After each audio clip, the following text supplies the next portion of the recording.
2024 लोकसभा चुनाव की घोषणा से पहले गृह मंत्रालय नागरिकता संशोधन अधिनियम की अधिसूचना अगले महीने जारी कर सकता है और इसके बाद पाकिस्तान, बांग्लादेश, अफगानिस्तान से आए गैर मुस्लिम शरणार्थियों को नागरिकता मिलने का रास्ता साफ हो जाएगा। एक न्यूज एजेंसी ने बताया कि सीएए के ऑनलाइन पोर्टल के रजिस्ट्रेशन के लिए तैयार किया जा चुका है और केंद्रीय गृह मंत्रालय द्वारा ड्राई रन पहले ही किया जा चुका है। सूत्रों ने कहा है कि सीएए इन पड़ोसी देशों के उन शरणार्थियों की मदद करेगा जिनके पास दस्तावेज नहीं है।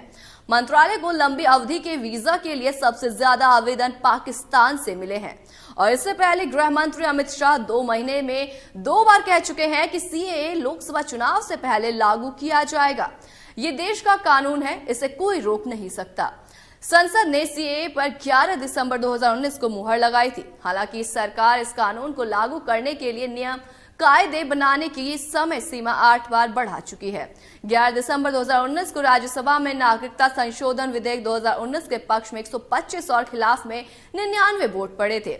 12 दिसंबर 2019 को इसे राष्ट्रपति की मंजूरी मिल गई। देश भर में भारी विरोध के बीच बिल दोनों सदनों में पास होने के बाद ये कानून की शक्ल में ले चुका था। इसे गृह मंत्री अमित शाह ने 9 दिसंबर को लोकसभा में पेश किया था। 2016 में नागरिकता संशोधन विधेयक 2016 में पेश किया गया था। इसमें 1955 के कानून में कुछ बदलाव किया जाना था। ये बदलाव थे भारत के 3 मुस्लिम पड़ोसी देश बांग्लादेश, पाकिस्तान और अफगानिस्तान से आए गैर मुस्लिम शरणार्थियों को नागरिकता देना।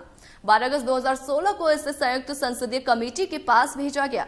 कमेटी ने 7 जनवरी 2019 को रिपोर्ट सौंपी थी। अब जानेंगे सीएए किसे मिलेगी, इससे नागरिकता किसे मिलेगी। सीएए के तहत 31 दिसंबर 2024 से पहले पाकिस्तान, अफगानिस्तान, बांग्लादेश से धार्मिक आधार पर प्रताड़ित होकर भारत आए हिंदू, सिख, बौद्ध, जैन, पारसी और ईसाई समुदाय के लोगों को नागरिकता दी जाएगी।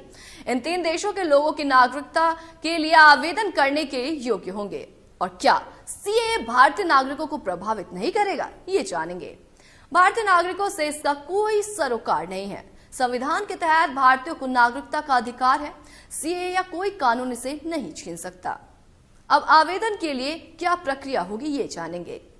आवेदन प्रक्रिया ऑनलाइन रहेगी। आवेदकों को बताना होगा कि वे भारत कब आए। पासपोर्ट या अन्य यात्रा दस्तावेज नहीं होंगे तब भी आवेदन कर पाएंगे।